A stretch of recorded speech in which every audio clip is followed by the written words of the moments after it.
What would Yeah. make you cut off a female friend, Bagilawa? If she wants to sleep with me. Facts. Yeah. None of that, dog. Yeah, true. Yeah. I hate it when They just objectify Dude, you. You know, calm I down. hate it when I get used to you and then you disappear. Then I get used to you and you disappear. It just doesn't make sense to me. It's like a Day, ladies and gentlemen, welcome to another episode of Group Therapy, proudly sponsored by Paki Lau. Hi guys. hello. Did you guys ever want to be a twin? I actually used. I think everyone did, and you always do the camera. Oh yeah. It's gonna show your bald head. Yeah. I remember in high school I actually made like a fake picture of me looking like I had a twin. So obviously high school was a while back, and Photoshop wasn't something that was established or necessarily as easy. And then people actually believed that I had a twin. And then sometimes maybe let's just say on the weekends, if someone would bump into me at a mall. And they're from my high school. I'd act like I'd act like my twin. So I used to say that his name was Tumelo, and and yeah. Question. Why did Tumelo not go to the same school as you? I said that he had a learning disability, and I told them what school he actually goes to, which was like one of the schools in the neighborhood that was for people with learning disabilities. So I guess it was quite convincing, because if I were to lie, I'd probably I guess it would seem more like a lie if I spoke about him nah, he goes to a private school, blah blah blah blah blah, you know what I mean? So I decided to be let me make it more realistic By bashing him, Not- saying he is not mentally sound. having a having I am the better one. Did you fake that you had a learning disability? Because you said in the mall of someone. Did you do that? I'm You're the evil. man. I'm sorry. It's not a Woo! No, man. I just act surprised when people would greet him being me. I used to be a pathological liar. So it was something easy to fiend. Why? Did you used to be a pathological liar? What were you seeking from people that made you lie so much over the world, etc.? I guess I didn't feel interesting enough to speak to. I didn't think that I had a life that was worth living, worth speaking about, rather, worth speaking about. And it was my way of appealing to people, you know what I mean? Because a trauma of not having friends in grade 5, and a bit of grade 6. So it was just okay, what character can I put on, to be more appealing to people? And I guess being a pathological liar kind of helped, because you say some things to 14-year-olds and they find it interesting, and they're like, no ways, you lying, and then it's just you try and maintain the narrative. And yeah. When did you stop? When did you get the switch and the change of oh no, I don't need to sound interesting? I think it was 2020. Oh, that's fucking recent. Yeah. From primary till second year. Lifelong career of lying. Yeah, 2020. Yeah, it took a complete switch, because it's just right now I hate lying. I don't believe in lying. I think I'm one of the most truthful people that I've ever met. You know what I mean?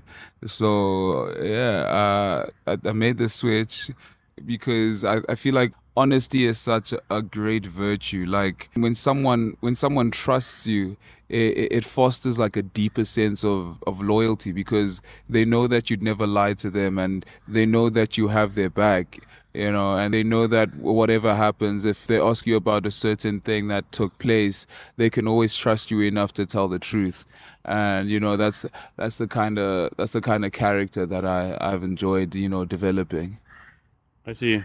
That's interesting as you're saying it. Do you would withdraw or withhold your opinion till someone asks you something, or you just give them like your opinion regardless? Let's say if someone's doing something you don't entirely agree with, would you like say, dude, I think that's a bit messed up, or you keep quiet and wait for them to ask? Because how I've received you is you keep quiet till it is asked.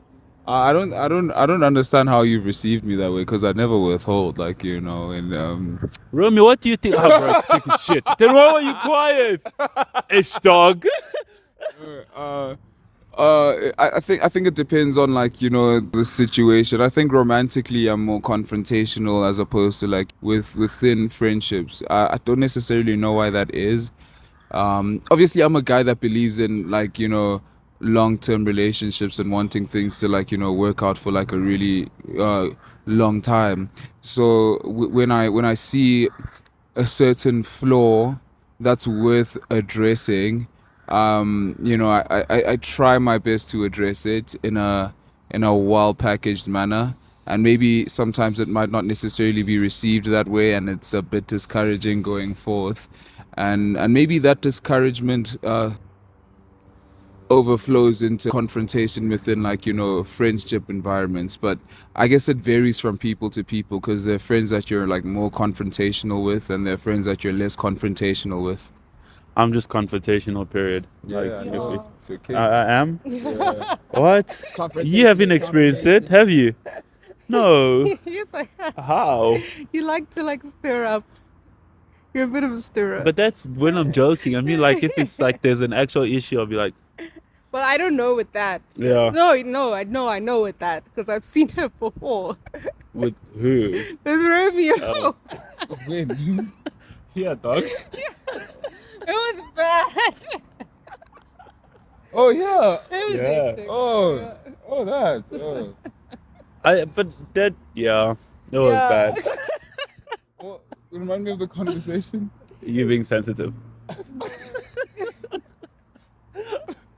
Oh, wait. Yeah, I was trying to prove to you how you're sensitive, and you were telling me don't no. package it nicely. I don't. Yeah, you don't have like a compliment sandwich or Oh, anything. yeah. You just like shoots. The thing is, I first state it, then I try and walk you through the process. Then now I'm like, okay. Yeah, but Let you me- obviously put someone in a defense if you state it immediately in a very bad way. I hear you. Yeah, Yeah. you're right. Like if it's a triggering Yeah, thing. like a person will automatically be like, "What?" And then you're explaining it, and then the person can't even calm down because they're still upset. They're not regulated. Yeah. Yeah. Because like Yeah. you spike them, and then it's just like, you know, the regulation just it takes more time for them to get to like equilibrium. You guys are thinking of the way it started. No, but that's how Did it it starts. started, I just said you're sensitive. You start that way. You start just like very like, okay, yeah, straight. Yeah. You'll be like, oh, but then you won't be like, okay, Romeo, but you know, I understand, but what I'm trying to you'll go like immediately, no, you're Be sensitive. like, nah, that's stupid. And then it's just like, hey man, It's okay. I just want my feelings out. Like, nah, that's stupid. I'm like, what do you mean? Why am I being attacked? I mean, This was a safe space. Because we're attacking you right now. Sorry. without a good sandwich, the paradox of it all. But you know what? I don't want you. I don't want you. Just be direct. Be back. Okay, look, you're always there for people, but you like to instigate. But you're still a good friend. I don't instigate. I just share my opinion. I think it's like, yeah, I hear you. I guess for me, it's like, what's the most efficient way of saying this? I think also And it's it's how like- you brought up. Like if you're brought up a specific way, then you're obviously going to be like that often. Like maybe was your mom someone that would just tell you how it is and call it a day? No, I only started being like more confrontational of recent years. Oh. Before I was like, I still am to a degree, like very much a people's pleaser. But yeah, I think the past 2-3 years I've been like, Well, how come? Leave it. What fostered that narrative of you being more confrontational? because I think like if at the end of the day when I try and overcompensate, that I get like the short end of the stick, and I yeah. feel like I was telling you yesterday, I think it's a disservice for both parties. It's like you don't improve, and I feel shit because I didn't tell you what actually bothered me. So you probably repeat the same behavior, and I'll be like, I'll start being being resentful, resentment. So I was like, it's stupid. So rather just go attack it straight on and like sit in the awkwardness and build from there. And if I'm wrong, I'm wrong, but at least you know where you stand, and we both like have a clear picture of what's happening. Than me thinking like, maybe he thinks about this, that, and just like creating so much narratives in my head. I'd much rather just be like, tell me I'm a dickhead, tell me. So I know you think I'm a dickhead, and you can work around that than thinking, does he think I'm a dickhead or not? Or, you know. So No, I also used to be like that quite often, but I realized that a lot of people don't necessarily take well to someone being so honest and direct about things, because you want that directness, and a lot of people can't really be that direct.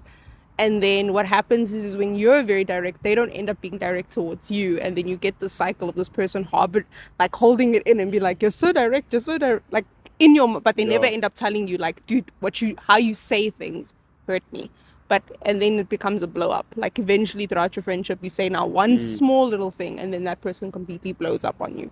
So it's also like, you can be direct and honest with someone, but it's so important to think about your delivery around things. And people will take offense to things even if you try and deliver it the best way possible. There's always that possibility.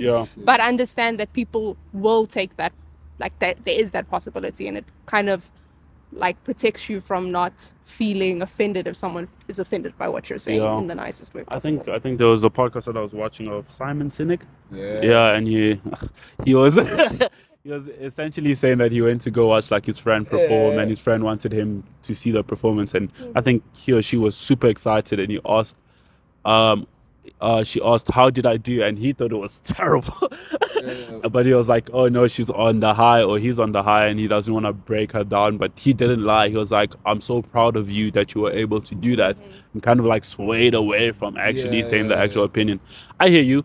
And also to add on to that, it's like a lot of the time when I do like somewhat confront people in a more like cutthroat, direct manner, you can see they're not receiving it because they start bringing up stuff that is not related, but is an attack on my personality, where it's like, but also you, like, that's like, tell me, let's speak about that issue separately when it happens. You're bringing it now just to say I'm not perfect, and I know I'm not perfect. Because it is a thing of like where because I've also noticed it like with a certain friend that I confront from time to time, where he says like, oh, so you think that you're perfect. This is like, now that's not like the narrative I'm trying to foster. It's just like there's a certain behavioral characteristic that you do that's towards your detriment, and I'm trying to make you realize it.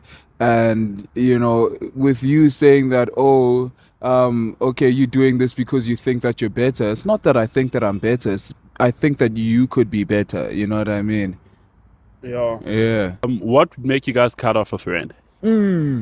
If they slept with my partner. Okay, female friend. Yo. This guy's just thinking of the guys.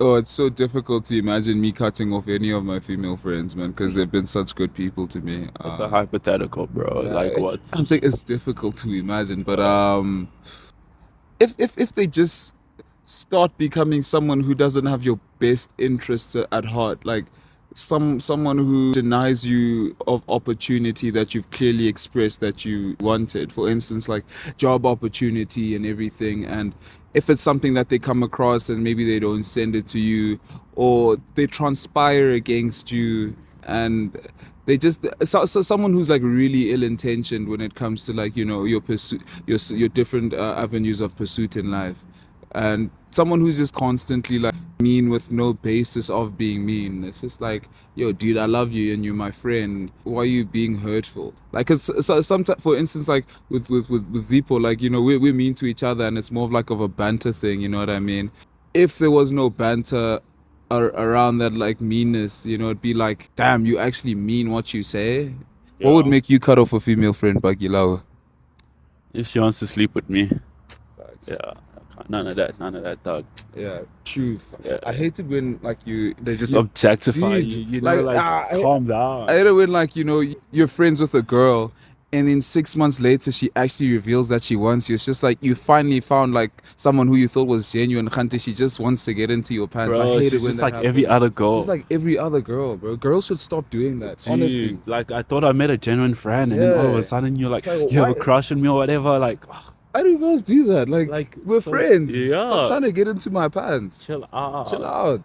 Not everything is a snack. Yeah, like guys and girls can be friends. We don't have to be in a relationship. Like we have a good. Females should really stop doing that. Like if you want to be friends, let's just be friends. Don't change the narrative 6 months down the line. But me, like, yeah, that like we homies. Chill out. Yeah, You know. chill out. Yeah, chill out. On a more serious note, I just don't like manipulative people. Like, yeah, if trying to sway me towards a certain narrative that doesn't have also like my best interest, or doesn't align with me, and also self-serving people. Nah. Yeah, so I think that's the biggest things for me. Lee? I think like inconsistencies. Like if a friend is consistently inconsistent, then I can't handle that. You gotta be a friend that gives as much as you want as you take. That's interesting because I'm like very low maintenance.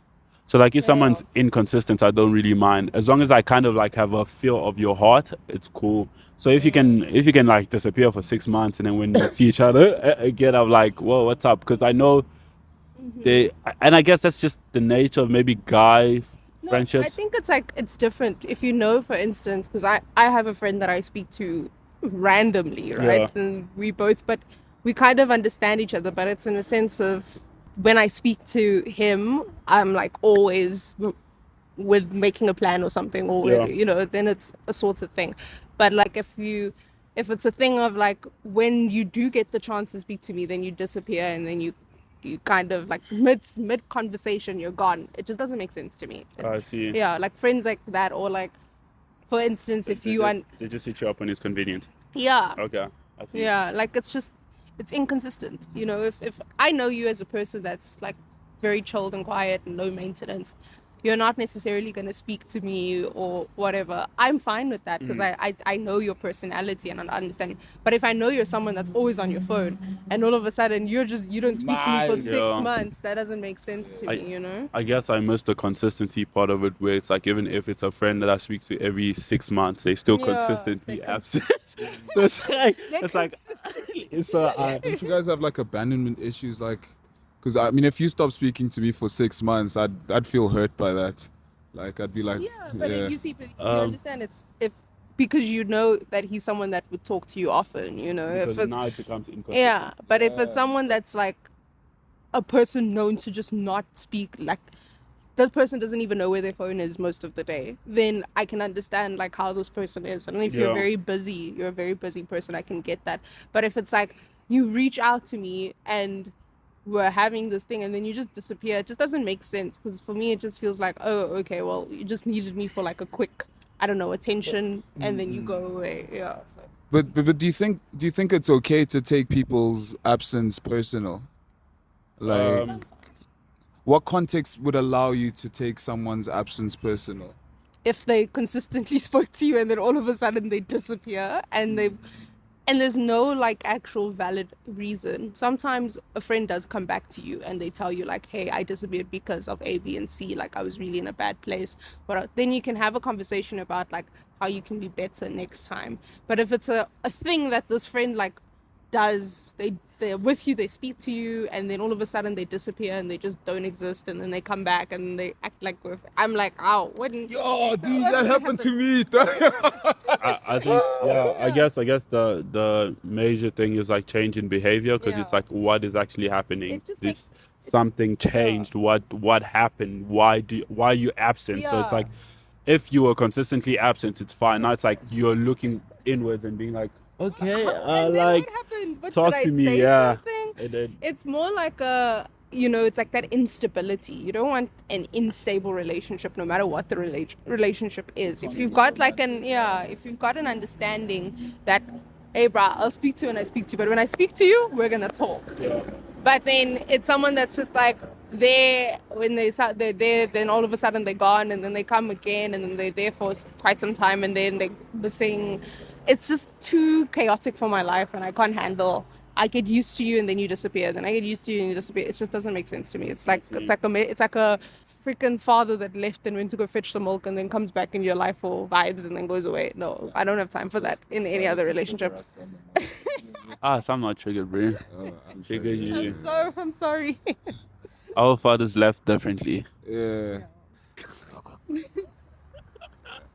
All right, it's actually my dad's birthday in 6 days. Really? Yeah. Shit. Yo, dude, I remember. Yo, sorry, not even sorry to get off track.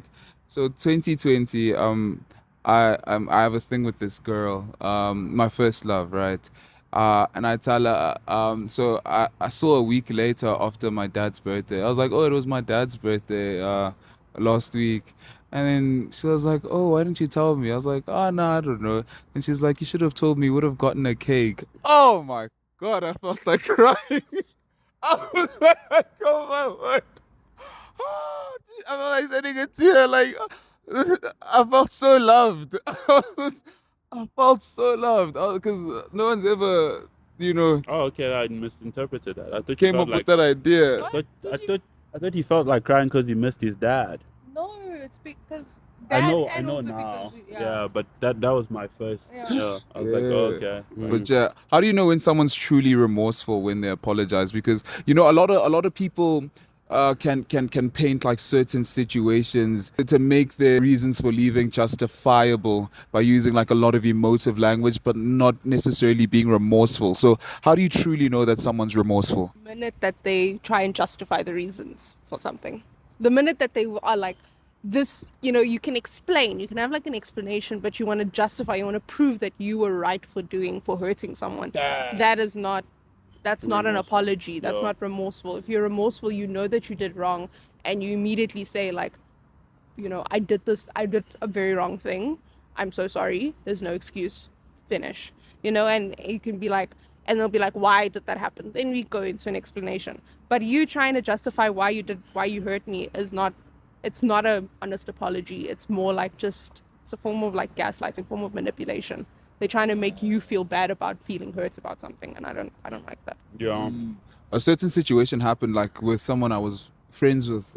So she went MIA as a result of like mental health issues, and then I remember she came back and then she called me, and then on the phone call she's like, hi. I was like, hey. And she spoke as though nothing happened, like she was like, you sound a bit off. I was like, yeah, you kind of disappeared. He's like, oh, my bad, I'm sorry, I was kind of going through something. I was like, okay. And then I was so perplexed by the situation, because it's just like you're speaking to me as though like nothing happened, like things ended on like an amicable note, but like you just up and disappeared, and like your apology within itself doesn't necessarily like indicate remorse, but your apology within itself doesn't necessarily indicate remorse. It was just like I didn't. Yeah, it's just I didn't know how to feel about that situation, because I was understanding of the fact that this person had been going through something, but the way in which they had delivered their apology, because I remember texting them that like I felt kind of off on that phone call, and then she responded like, dude, I told you that it was me disappearing wasn't about you. I was genuinely going through something. And then I was like, I didn't know how to feel about like that statement. I think there's so many things wrong with that. Initially, she was supposed to like acknowledge that she hasn't been around. Yeah. So for her to almost act like, oh, you were perfectly fine and it's gonna go back to normal without actually addressing, there was a sense of awkwardness. I think it was gonna be better received if it was like, hey, I just wanted to call to apologize for being MIA. The fact that you brought it up in itself is a red flag, because she's like, if you didn't, she was gonna act like everything is smooth sailing. So I think that is a very questionable human being. I'm trying to use better. I have worse words.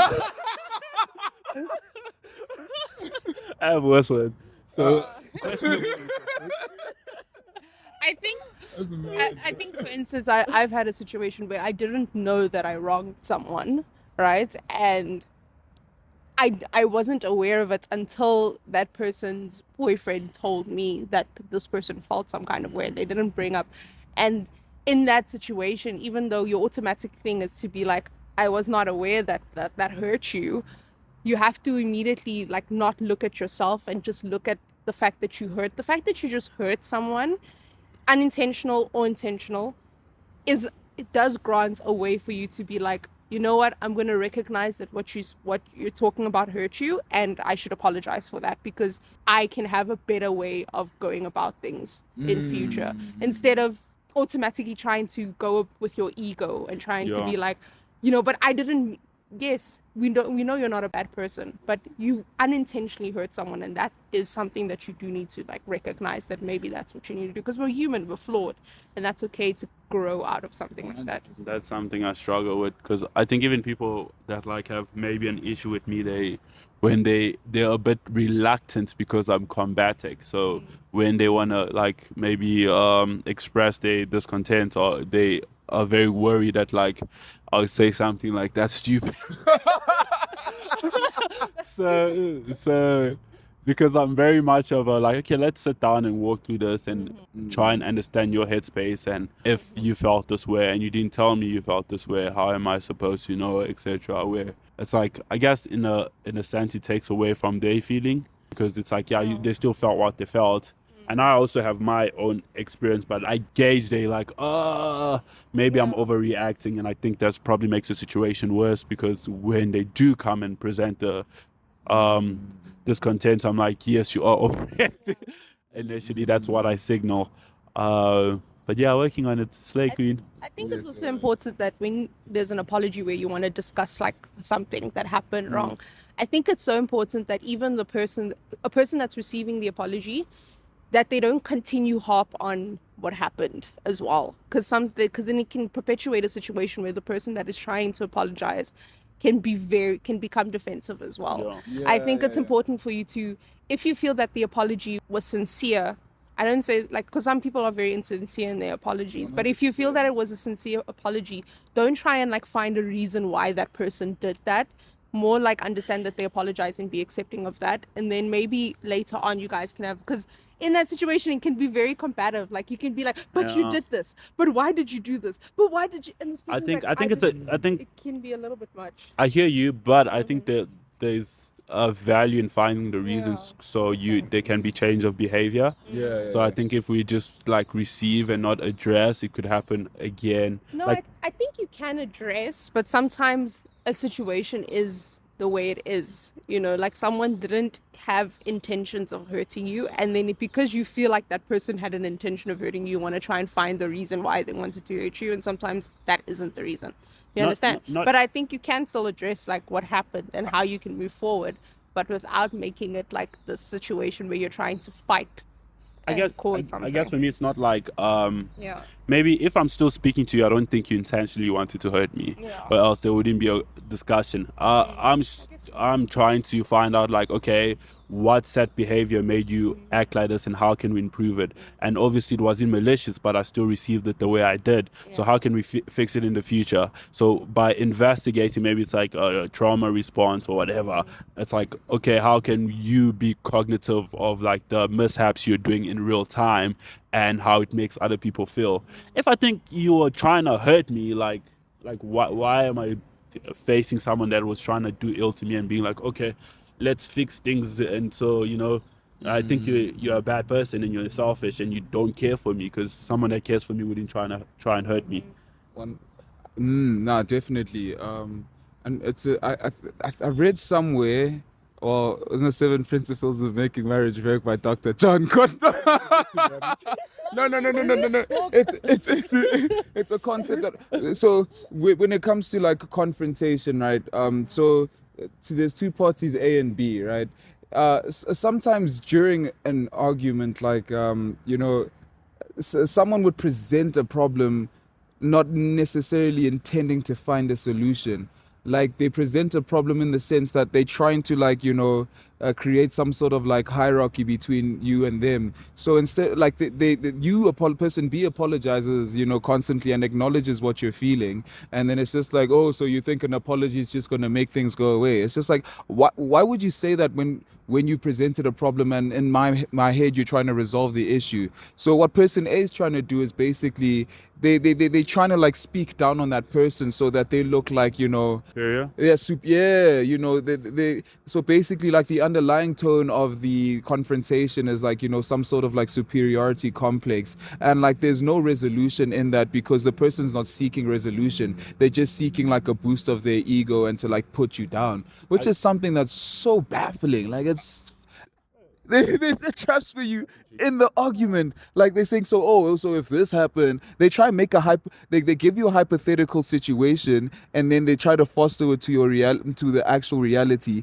and then they bash you for your response. And it's like, what are we trying to get here? Like you I being, think I hear what you're saying. But Yeah. like, yeah, that's probably like a super evil person, or or or they did not yeah, they are hurt, but like where I'm getting at is like they probably don't connect with your apology. So they're like, I don't think you understand the gravity of what I'm saying, and they try and paint it down. I presented two options, so it could be the bad side. But there's sometimes where someone's like, you say sorry. I remember there was this one person I was romantically involved with, and we were speaking about something, and then I was still expressing my discontent, and I didn't get to the crux of it all. And then she's like, I'm sorry. Then I asked them, like, what are you apologizing for? Yeah. She couldn't answer. Because Yeah. I'm like, you're saying sorry to shut me up. Yeah. You're not actively listening. I So get that. But But that's do you once realize? again when someone does an apology, the importance is that you can self-recognize what was the thing that hurt, and not just saying sorry for the crux of the thing. So yeah. But do you realize what you did in that situation? Like, it wasn't necessarily your ego that was speaking. It was just like, wait, have you actually heard me out? As opposed to you being like, you don't hear me. You get me? Like, do you get the difference? Like not entirely explained. like you were inquiring if she actually heard you, as opposed to like immediately going to like, the narrative of like, you actually don't hear me and you can't hear me, and then being sarcastic. You were genuinely asking like, yo, what are you apologizing for? Like, because I think in that moment you probably realized that it was a blanket apology. Like, Yeah. you know what I mean? I do get what you're saying. That's why I said I made the two differences. So it's like sometimes, because a lot of the stuff that you're saying is valid within a certain like.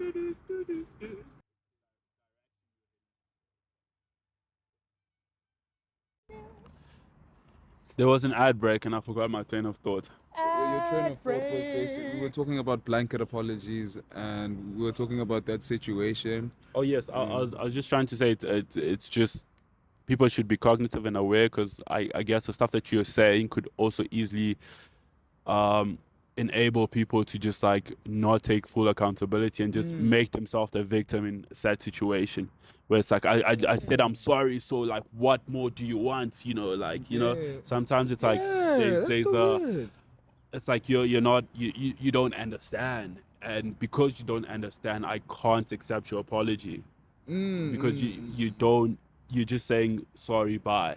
But it goes back to what you were saying. Yeah.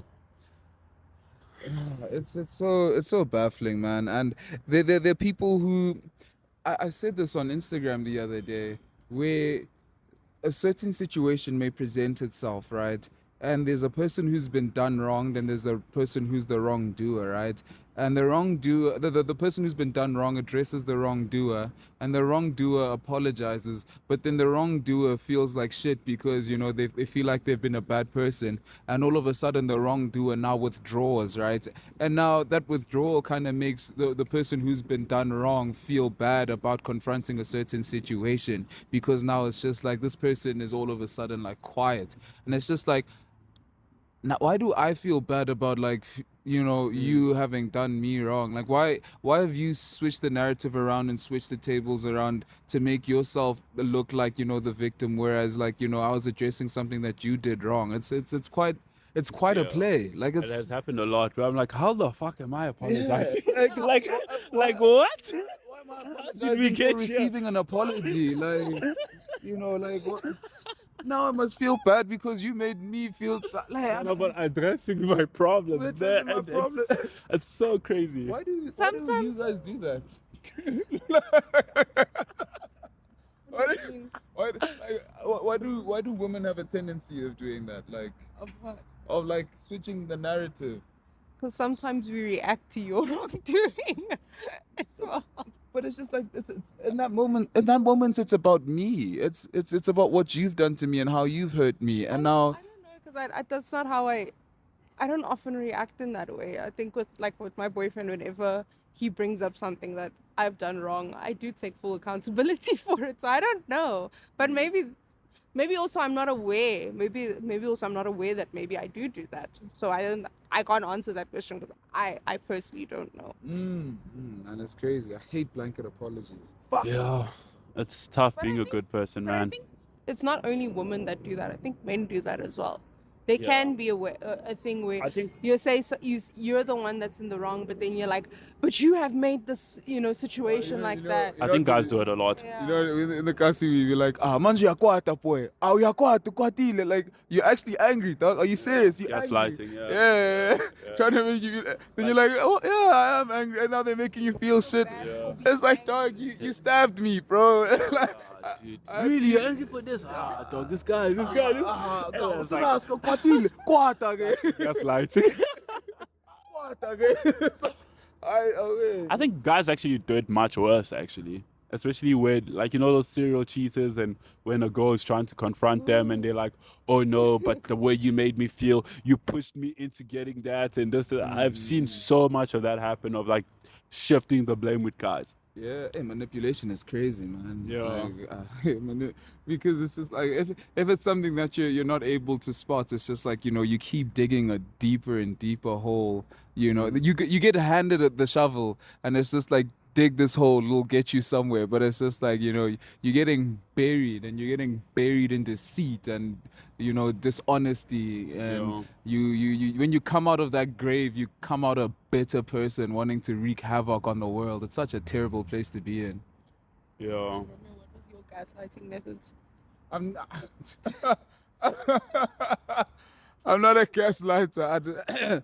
I'm not a gas. But one thing I used to do that was actually really bad when I was younger, much younger. I've changed now. One thing I used to do when I was much younger was whenever my ex's birthday would come around, I would start a fight and we'd stop speaking because I didn't. Yeah, that's a bad dog. Because I didn't have money to get her a birthday gift. Why not just say you don't have money to get you a birthday gift? I'd rather look like a victim than look broke. I was young. I was young, Lee. I was young. I've changed. I have changed. When I used to be like promiscuous back in my days, it was interesting because like more often than not, you kind of know where someone is in terms of like what they want. And because girls were so not used to guys being honest, it was kind of like a psychological power play where I would meet a girl and I'll be like, hey, chat to them, this, and be like, I'm not looking for anything serious. And that in itself, women be like, what? And they'll get more intrigued. But I know 100% that they want something serious. And they would still entertain because they're like, oh no, at least I know where I stand with this guy. He's super honest. He's super this, and they'll try and like very much mold me into someone that wants to be in a relationship. And I can see them doing it, and I'm just like, haha, it's part of the game. You're not gonna get it, and I know you want a relationship, but I at least did the fair thing of telling you my intentions, so you know where I stand, and when I fuck you over, you shouldn't be surprised. But I know that's not what you want. So I used to play like some 3D chess. I'm like, yeah, like I'll at least. I'm like, at least I was honest. So when they come and be like, oh, dude, like, no, but what's happening? Obviously, you're not acting like the way. You're not acting like someone that just like wants to sleep with me and stuff. You're doing more. I was like, no, but I told you. But then, Can't why are believe you they doing switched more? the narrative around. Pardon? But did you do more? I did do more. So It was what? part of the game. I told you I was in it. It No, wasn't good. I'm acknowledging it's messed Yeah, up. it's That's messed up. I like acknowledging it's like you Yeah. hook them and you make them like, go But crazy just about you. because you said at the beginning that Yeah. it's Yeah, messed up. You it's I create like crazy. Continue being like I know, Lee. honest. Because it's like the situation is like, okay, so what Paki was what people in that situation do is they bag on, like, the first sentiment of like, I'm not looking for something serious, right? And then they foster like a different narrative and start you playing the role of, like, a girlfriend and everything. And it's just like when the narrative no longer suits their desires, and and now you start acting differently and not necessarily playing that role anymore, and that situation is addressed, they go back to that, like, but I did say that. Yeah. But it's just at the same time, it's just like, okay, you did say that, but your actions represented a different thing. You fostered a different narrative. So you can't necessarily rely on the first thing that you said when your actions have been completely different. You know what I mean? But you can. It's messed up. No, I know it's messed Yeah, I up. know I know it's messed You up. can't, but But it's- like I'm just saying from like the framing where Men, women, do better. You can't do this. You I can't know do I'm it. saying it's a bad thing, but then it's like the ultimate gaslighting. It's like, but I Yeah. told you, and it's like Really it's shit, like shut it's like and you don't dap me up. That's disgusting. It's such a, it's a beautiful, It's so beautiful. It's like, don't hate the player, hate the game. No. That 3D Hate the chess, player. that 3D chess is absolutely phenomenal. It's like I told you, and it's like, why are you not listening to my words? And you're like, you almost like. you're retarded. like distorting the person's reality that's receiving it. It's like So like messed up because it's like you're you thought this? You're making No someone ways. go crazy. Like Yeah. you're literally 100%. making someone go insane because this person knows going into this that you're casual, but then all of a sudden you start acting not casual. That's making someone go insane because now they're like, are they? Are they not? And Maybe. And then they get their hopes up, and then you completely just trash it. Yeah. And once you know they're in love with you and you start seeing them, they're slowly starting to slip away. You just do something cute and then come back and hope begins again. It's the Exactly, cycle. exactly. So as soon as they're about to like get over you, you do something intrinsically nice, and they're like, oh my god, tells their friends and That's abusive. yeah, that's so evil. It's abusive. It literally is abusive. It's emotional manipulation. No, yeah. like, that's Do you literally guys- what do an you- abuser does. Do Like, you guys literally. think that? I feel like you're saying it like I'm doing it now. Lee, relax. You're not doing it anymore. I'm a good person. I can see the Went through the messed up. No, I'm just I saying. can see the judgment in your eye. Judging both of you hard right now. I'm kidding. I've never done that before. I've never done that. I have never done that. It took Do you guys think that emotional abuse is a form of GBV? Yes. It is. Why? No, I'm curious as to why. No, Because it is. it's like emotion, because most people think that GBV is like a physical thing. You know what I mean? But it's a there's a manipulation. It's a form of emotional Gender-based abuse. Yeah. violence. It's violent. Oh, I don't know if it's violent. It's It violent is. behavior on your mind. Emotional abuse on is your violent. psyche. Is it, I think when we think about violence, we think about more physical. But I you know, mean- there's different yeah, variations so- of emotional abuse because emotional abuse could be something that someone's like putting you down and they call you like you're a piece of shit. yeah, and Yeah. then they, and then you get the form where it's like that, like reward, take away, like that Yeah. kind of manipulation. And there's gaslighting, so it can be so many different ways. So I but think GBV falls under more so physical it abuse. does form. but Yeah, I feel like it's still part I don't think emotional abuse is part of GBV. I'm not saying it's not a bad thing, but I don't think it's Yeah. part of it. Yeah, I think I the don't know. differentiation is I the think that's- violence. I think it's difficult Yeah. to define that, especially in South Africa, because we have such violent GBV, right? Yeah, It's yeah. extremely violent. Yeah, So- very prevalent as well. Yeah, and very prevalent. So that's why, like, we can't really we don't have enough resources to even look at the emotional part because the physical is so bad. Yeah, but like, how would Sucks. one even like have a campaign against like But- flipping emotional abuse? Because now it comes. I guess it works on like maybe it would be like witnesses because people that are not always because abusers tend to be quite angel-like in front of a lot of other people. Can you get arrested for like emotional abuse? No.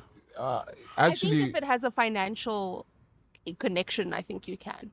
I'm not exactly sure. Like a fraudulent behavior, like No, no. extorting No, finances. if you financially abuse someone, so because you're in a marriage and there's some form of like financial abuse, I don't know how they prove it, but That's like interesting. I know that it happens in America where you can get arrested for it. Should people get arrested for emotional abuse though? Like, should they? Yeah, I think they should, man. Like, so then and go to therapy. I don't think they should get arrested. I think you should get arrested for I emotional think you should abuse. get arrested and go to therapy. I think you should. That is your sentencing.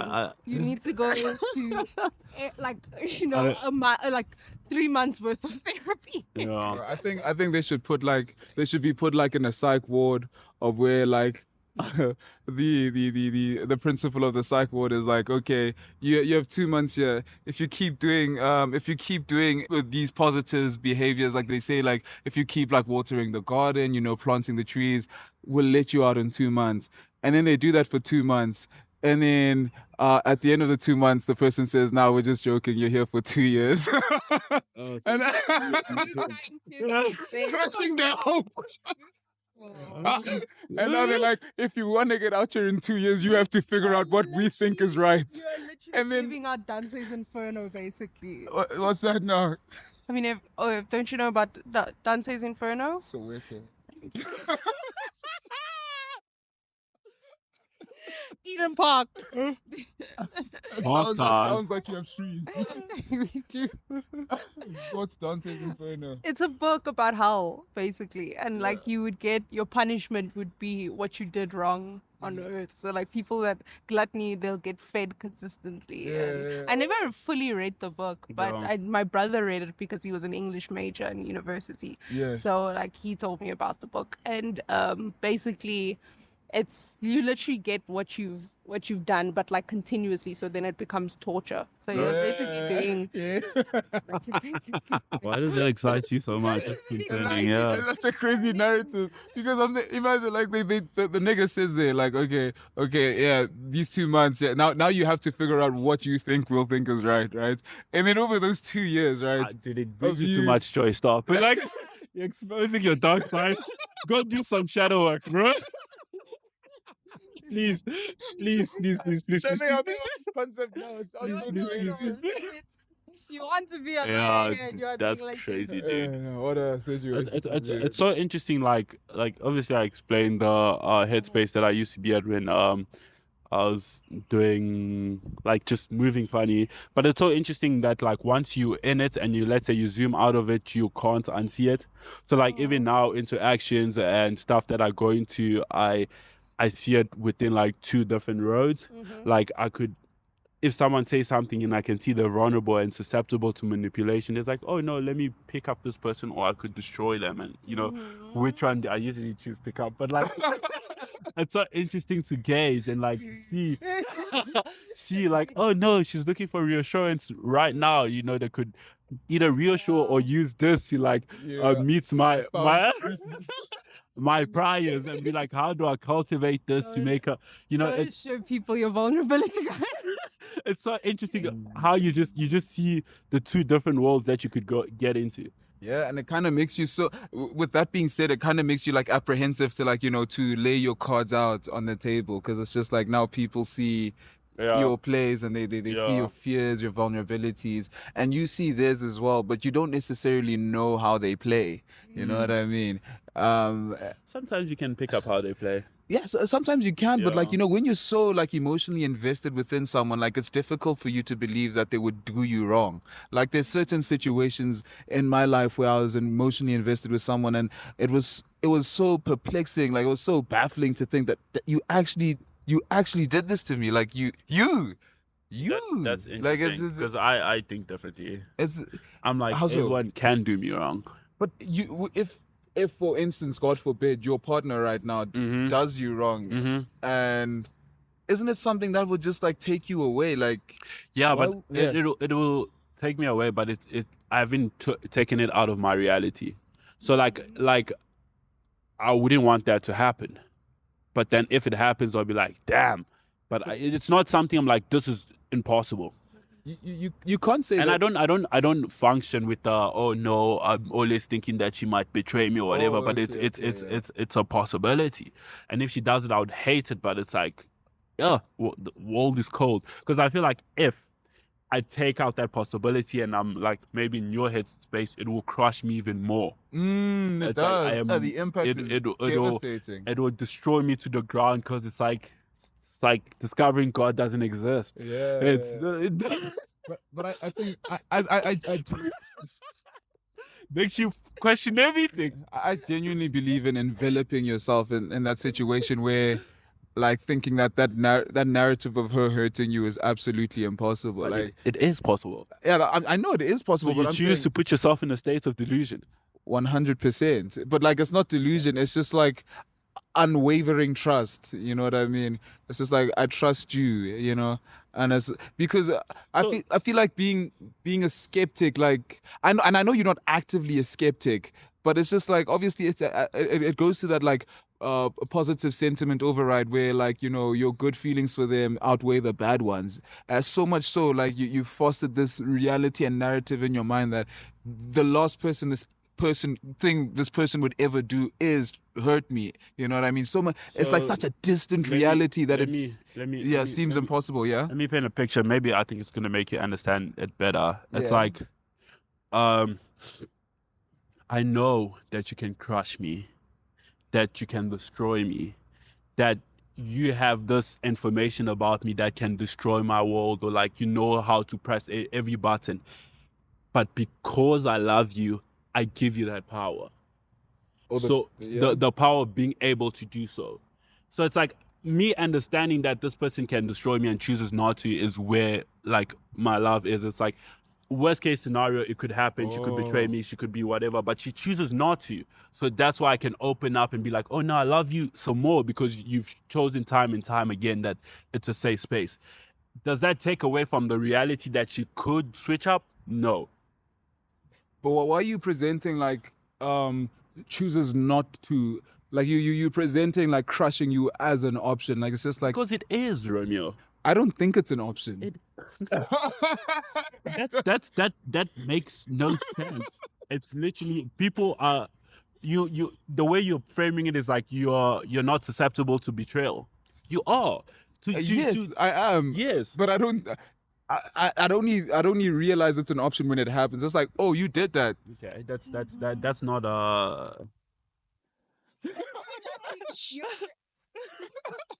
I don't know. Naivety versus. I'll keep quiet. I'll use two good words.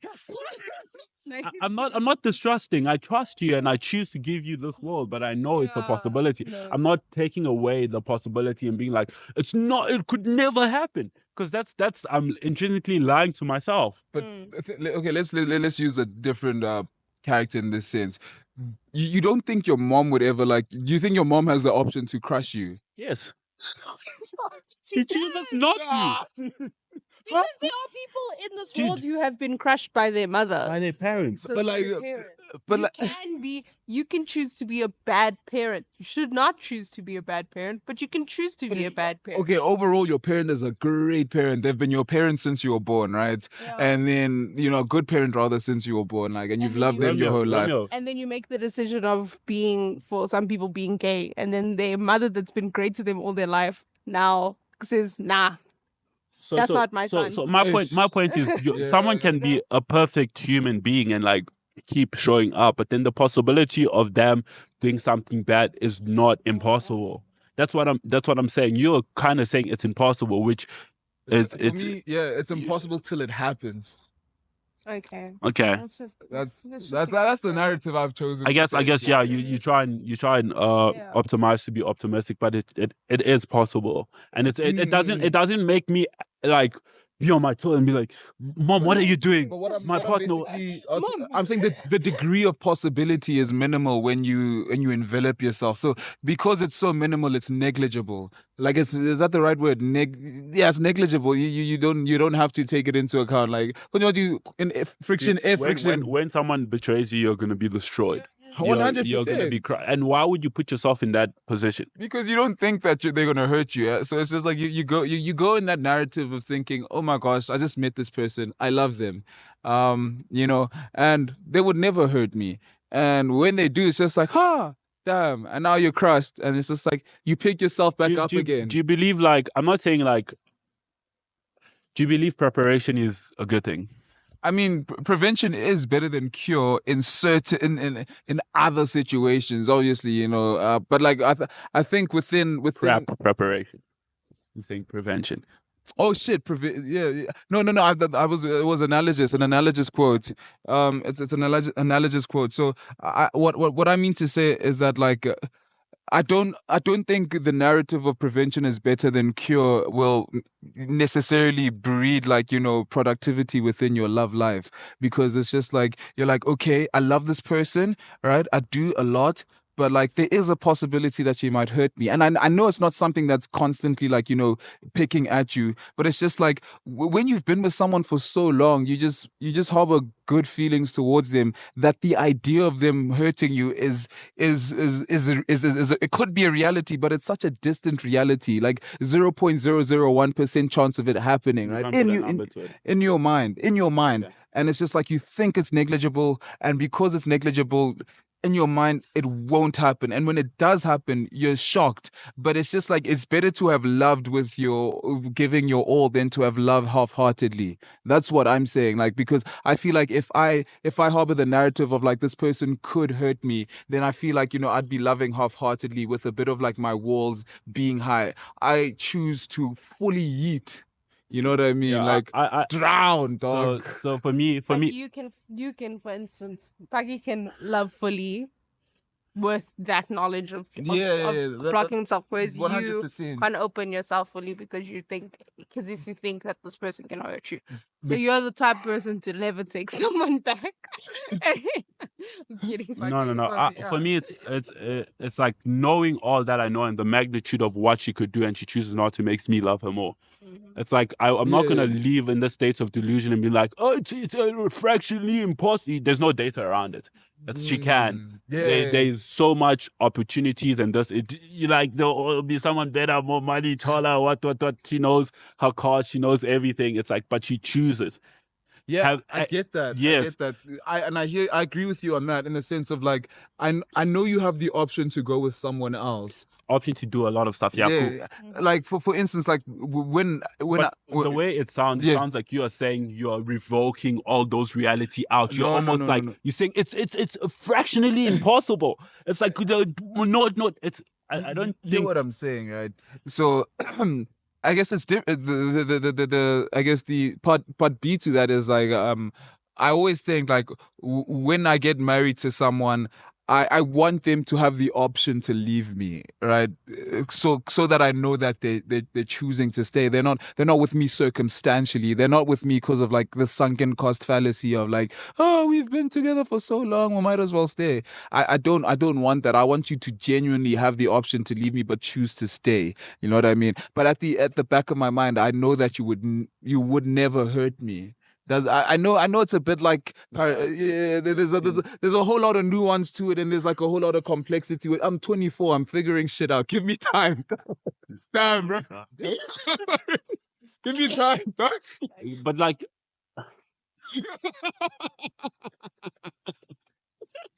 We're all figuring things out.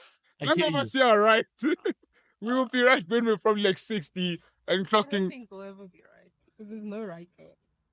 I agree with you. Yeah, I think everything is subjective, and it's like your experience. Because your mindset could serve you or it could destroy you. It's like depends on who you meet and how they take care of like your worldview, right? If they could, No hun should break Romeo's they heart. could they could they could Break either going they down. could either like feed into his narrative and he has something Yeah. beautiful where there's like no thought of betrayal, anything, or he could get with like a psychopath that is manipulative and he thinks everything's going well, and then he comes back home and she's getting fucked by a 6'5" guy built like a gorilla, and then he's like, "Oh, you want it," and then he's crushed and he hangs himself. So it's like, it's like I would hang myself. Yeah. 6'5". This can't go on YouTube. I'll bleep it out. But it's yeah, I think just knowing the possibility holistically, and maybe it sounds like I'm taking away from it sucking, and maybe I'm presenting myself like it won't hurt me, it will destroy me. But I think I'll be less destroyed. It lessens the impact if you. Not by that much, but like, yeah, it kind of like, oh fuck, it's a possibility. But it's like you will question reality fundamentally. Yeah, just why would you do that to me? Like why? Like yeah, I mean, I chose this life, man. I chose. Hope he serves you, bro. Toss a coin, we'll see. Hope for the best. Expect the worst. Double dates next year? Definitely, I'm finding the love of my life next year. I'm confident in it. Life is looking a bit up, so yeah. Yeah. Also, it's after the 18th of November, so I've healed. And yeah. Let me not be a dickhead. What were you gonna say? Hi, please message him. Let's see if he's healed.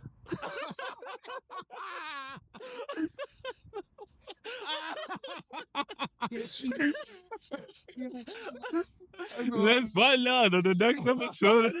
I saw like an interesting clip on TikTok where this person was essentially saying a lot of the time there would be a person that would keep on checking in with his partner, or let's say a romantic interest keeps asking, "Are you okay? Are you okay?" Maybe like annoying to the person receiving, but most of the time it's a trauma response. They probably went through something in their life where they like it hurt them and no one actually checked up on them to see if they were actually okay, so they don't want to repeat that action. So they over like compensating doing that, and you like dismissing it doesn't help with them like healing their trauma, because they like Means is that it's essentially what it is that they didn't receive that stability often. They didn't have a stable thing, so they're always asking their partner in case that they had a very like consequential relationship as childhood. You know, if you do something wrong, that person will end up, so it's that instability. So they're always checking in on their partner to make sure that their partner isn't upset with them or gonna create that instability. So yeah, so it can be annoying if you're someone that isn't someone that tends to reach out to someone and be like, "Are you okay?" But you should react and reassure that person instead of pushing them away and saying, "You know what? You always ask me okay. Why do you keep asking me that? I'm fine." Like it's not right. Like understand and be like, "Why do you always ask me if you're okay?" And then move into a conversation where you reassure the person. Don't you think it's kind of like crazy how like people have two options in a way that could like respond to like trauma, right? It's either you foster the same narrative, for instance, like let's just say you had like a very critical parent, so you choose to become a critical person, or you had a critical parent, so you choose to become like a compassionate person because you understand the weight of critique. Don't you think it's crazy how like someone could either choose like one of two paths? yeah, I guess trauma is not the same for everyone, because it's like you and I can experience the same thing and it could be traumatic for you and not for me. So yeah. Oh, It is. It's like there's certain framings or certain situations where like we could both be in two similar events and you just receive it differently. And I'm just like, oh, that car crash was crazy, dog. And you are like, you have a fear of getting into cars. You know, it's But so also interesting. sometimes a lot of it is also based on like the other relationships that you have in your life for you to perpetuate a specific way of going forward. You might have had like a very difficult childhood with maybe your parents, for instance, but then you had other people in your life that made it a little bit easier for you. So then that's the important thing. This shit all Romeo. Yeah. It's you, dog. Oh yes, yeah. I'm sorry. Stop always trolling me. He loves it. Gotta be a bit quiet. Okay, I think we can wrap up. Or you want to say something? Yeah. Yes. Let me think of a quote for a clippable moment. Okay, cool. What you're not changing, you're choosing. More confident. Try again. But Bucky, Put the you have to. glasses on. But Bucky, you have to understand. What you're not changing, you're choosing. Oh, real dog. Yeah, I think it's better if you tell it to Lee.